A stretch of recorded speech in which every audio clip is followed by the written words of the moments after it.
Welcome to Pensari Basketball.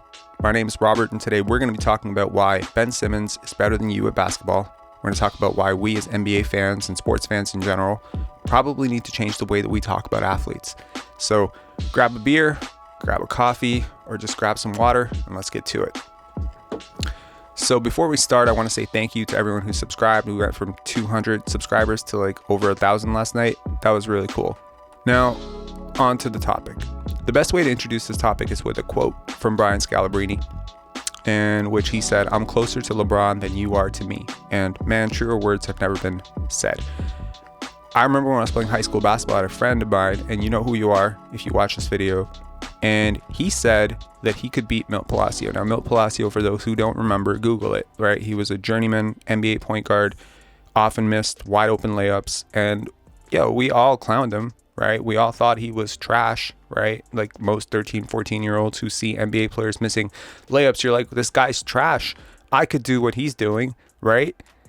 And I remember at that time telling my friend, there's no way you could beat Milt Palacio. I don't think you would score a point on Milt Palacio. He's really good at basketball. It's the reason he's in the NBA.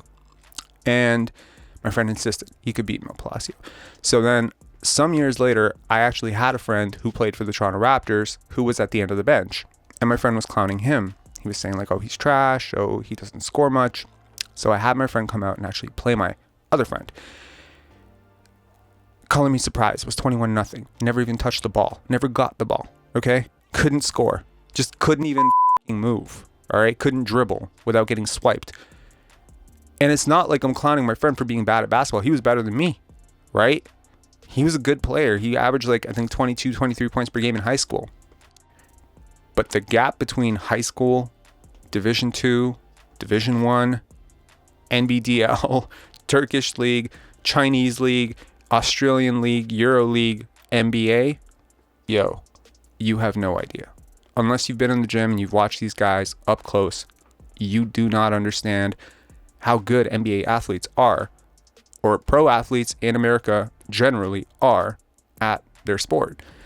So I think the best way to talk about this is by talking about Mo Pete. I remember when I was 13 or 14 years old, I was watching Morris Peterson warming up, and it was like 2-3 hours before the game, and I was in the gym, and I remember him sitting on the scorer's table, and he took 2-3 shots, and he made all of them from half court, sitting down. And Chris Bosh came out and did the exact same thing. I don't think you understand how good NBA players are. I don't think you understand, unless you've been there, how good pro athletes are. And trust me, they had to work to do it. Ben Simmons, for everything we say about him as a fan base, as an NBA, it's fun to clown this guy. But he's better at basketball than you are at anything. He's worked harder at basketball than most people will work at anything in their lives. Now, I'm not saying that what he does is more relevant or more important than being a firefighter or a cop. I'm just saying the amount of hours, the amount of dedication that it took for Ben Simmons to become not even one of the top 450 players in the world at his sport. At one point, one of the top 12 or 13 players at his sport before the age of 25. Do you have any idea how hard that is? People say he didn't work on his game. You must not be watching his defense, his passing, his decision-making. He was a dominant college player. Now let's talk about the other side of this, which I think is really important. The sports psychology, fan psychology. Why do we watch sports? I think a lot of us watch sports because it distracts us from our day-to-day lives. I think we're invested in athletes because when they win, it feels like we're winning. And that's part of the appeal. And I'm not here to criticize that appeal. I don't care if you say, we won the championship. Yeah, there's a part of my head that's saying, no, they won, you watched. Just be okay with that. But I understand that for a lot of diehard fans, when your team sucks, your day sucks. I get that. Now, that's the sports side. So I can understand that when your team goes out and signs a guy for $36 million and he's a lemon, that you might be really pissed off at that. I get that. I totally understand that. But let's see the player's side of it. you don't know what this player is going through in their personal life, right? I remember when I was, I think I was 21, my mom died. And that impacted my work performance heavy. I was basically sleeping on the job, right? Now, I got fired for that, but I didn't have to go out and perform in front of millions of people, right? There are athletes who've had to go through divorces. They've had custody battles. They still had to suit up and play, right? Now, you as a fan sitting at home working $18 an hour, or me working as a security guard when I was 20, probably can't understand how someone being paid millions of dollars to play a sport, play a game, could ever not take that seriously. But you're not there. I'm not there. I've never earned millions of dollars to play basketball. I've never earned thousands of dollars to play basketball. So I don't know how I would react in that moment. But if human nature is anything, then let's look at other people who do things that aren't sports. Do CEOs make bad decisions and become lazy and flame out and become complacent? Hell yeah, they do. Do CTOs do it? Yeah. There are CEOs out there who make multiples of what NBA players do. Now let's talk about the other side of this. The owners.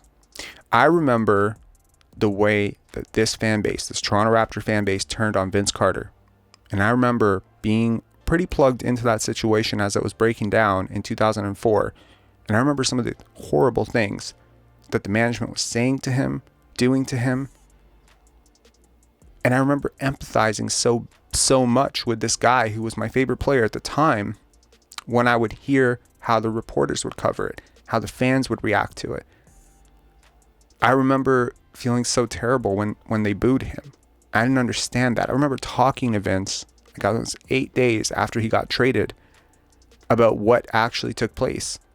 Most people don't even know. He didn't want to get traded by the end.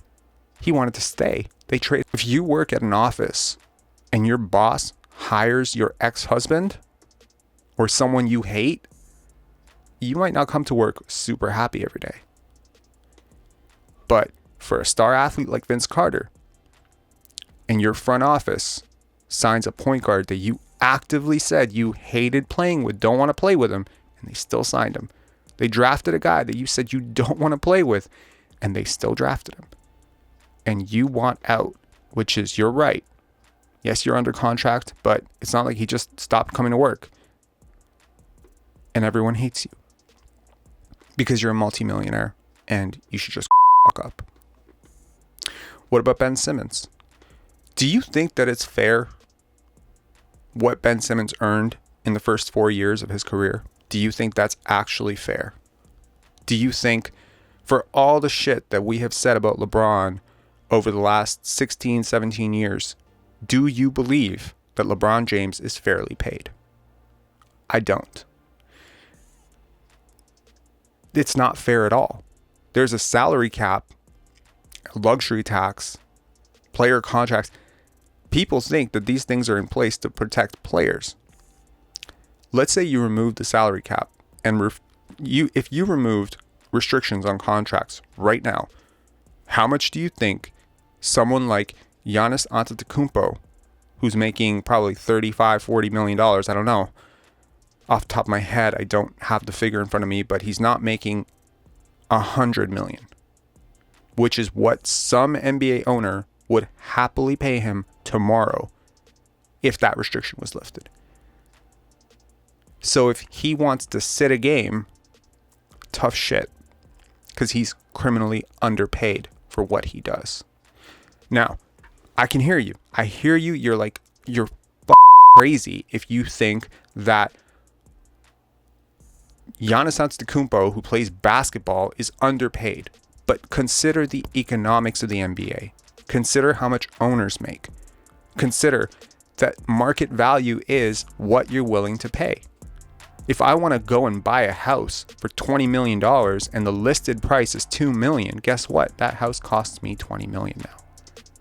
And I have to pay that person $20 million if I really want it. Doesn't matter what the fair market value is, it's what I'm willing to pay. That's the reality of economics. The NBA economics are skewed in the favor of the owners. They always have been. Look at this Kevin Durant situation. Kevin Durant comes out as the bad guy because he's the one who wanted to play with DeAndre Jordan. He's the one who wanted to play with Kyrie. And those two things didn't work out. He wanted Steve Nash as a coach. Maybe that hasn't worked out. So now Kevin Durant is the bad guy. He's the one who wants out. What if Kevin Durant had just left? What if he hadn't signed an extension? What if he just left? Well, now the Nets have nothing. Is he a bad guy if he just left? If Kevin Durant was not subject to the salary cap and player contract restrictions, even with an Achilles tear, Kevin Durant could have made $100 million a year. Trust me. There is some market out there, some team that would have paid it. But because the salary cap does exist, he was paid under $40 million to rehab. And people have a problem with that, especially now. You don't know how hard he had to work to recover from that Achilles tear. You don't want to focus on the fact that he was probably pressured by Joe Lacob and Bob Myers and the Warriors to play, even though probably he was misdiagnosed. I mean, I don't know this for a fact. I'm not basing it on any sources. I'm basing it on intuition here. It didn't feel like he was ready to play because he got injured and lost a year and a half of his life, his career, in 14 minutes. That's how much the owner and the GM gave a shit about a guy who had just delivered them 2 championships. Would they have asked Steph Curry to play? I'm asking a serious question. I know Kevin Durant has been on the record saying that he didn't feel pressured. I know he felt pressured.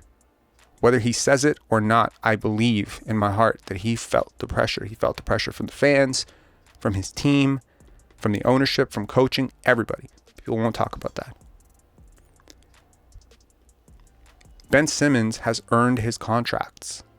He may not have earned his contract last year, but God knows the Sixers got a hell of a deal with that rookie contract for the first 4 years. Because he came in as a rookie and he was a top 30 player. Let's talk about that. What do you think Ben Simmons coming out of LSU could have signed for if rookie scale contracts weren't in place? I'm going to guess $35 to $40 million a year. So